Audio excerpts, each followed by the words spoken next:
चलिए आज पहली बार एक कविता लेके आपके सामने आया हूं। कविता का शीर्षक है आज के माँ बाप की पीड़ा। लगभग लगभग हर घर में आज के माँ बाप बच्चों से परेशान हैं, कोई किसी रूप में, कोई किसी रूप में, कोई किसी रूप में। चलिए बस एक इशारा कर देना, मैं चला जाऊंगा यहां से भी। एक बार माँ बाप बच्चों के पास बाहर गए और बच्चों का जब उन्होंने भेदभावपूर्ण व्यवहार देखा तो उन्हें ही लगा कि शायद हम बच्चों पर बोझ हैं। माँ बाप पर एक दर्जन बच्चे बोझ न हुए, लेकिन एक बच्चे पर माँ बाप दर्जन भर बच्चों के बराबर बोझ हो गए। कितना दुर्भाग्य की बात है कि एक माँ बाप की पीड़ा इन 4 लाइनों में पेश करने की कोशिश की जा रही है। बस एक इशारा कर देना, मैं चला जाऊंगा यहां से भी। तो झूठा बहाना कर देना, मैं चला जाऊंगा जहां से भी। बस एक इशारा कर देना, मैं चला जाऊंगा यहां से भी। बस मेरी गलती इतनी रही, बस मेरी गलती इतनी रही, मैंने न सुनी किसी और की कही। इसीलिए नवाजा जा रहा तेरे इन अपमानों से।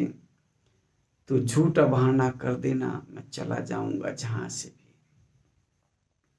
अब बूढ़ी मेरी हड्डी है और शरीर भी जैसे टिड्डी है।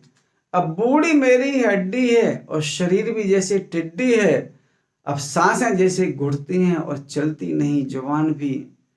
बस तू झूठा बहाना कर देना, मैं चला जाऊंगा जहां से भी। तो झूठा बहाना कर देना, मैं चला जाऊंगा जहां से भी। जो किया होगा इस जीवन में, देखिए कर्म का फल सबको ही मिलता है। जो किया होगा इस जीवन में वही मिल रहा अंतिम क्षण में। बस कर्म लिख लिए नाम अपने और चला गया धन धान से भी।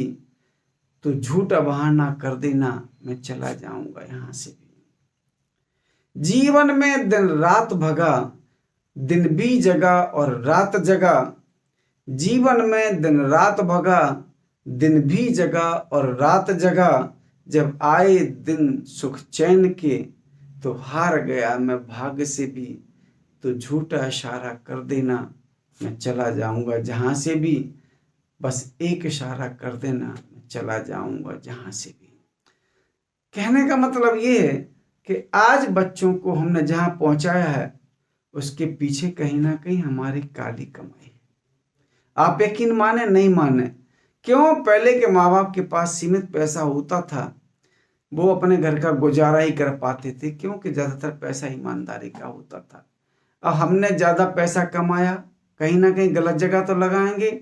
हमने बच्चों की पढ़ाई के हाई फाई ख्वाब देखे, अच्छे अच्छे कॉलेज देखे, हमारे बच्चे घर से भी चले गए और बुरा न माने संस्कारों से भी चले गए।